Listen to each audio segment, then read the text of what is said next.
Medewe ko emra sebeje fiora Mahama Ayariga Adom Kasee ba no dani wo hodom na ene wo twe eye dom kuma ba no dani Alexander Fenyomakin e wa boso yodna kwakodan speaker so mfa no enko bia ye obetoto no na so twe se fato de be ma no no ese wo no efa chire na eye wo de ne ho ECOWAS be ye emra beje fie no na wo bra wo mankasa Ghana ha se no wo manfa no anka ho bi eno ene wo kyese antwe ye wo de anim guase aka Ghana ye emra se beje fie no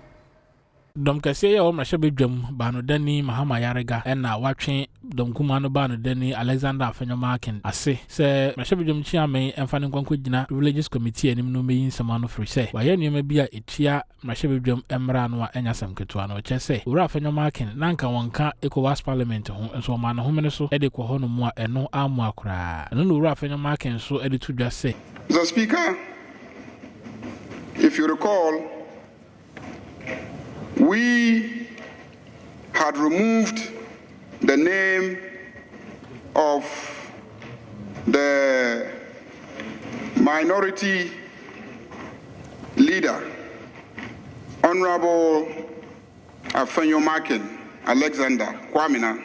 member for Efutu, from the list of Ghana's delegation to the ECOWAS Community Parliament. Na mra bedwam cha mehene aban gbagben echiremu a ene dai eno obekire se asem no se ko Privileges Committee ho no mu ana se oba to egu. The rules are clear. I will have to come back to the House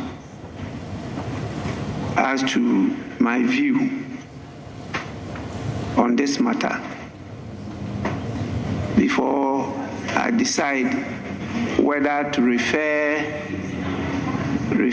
to the committee or not to refer to the committee. So I have that decision to make, and I need to consider it before I do so.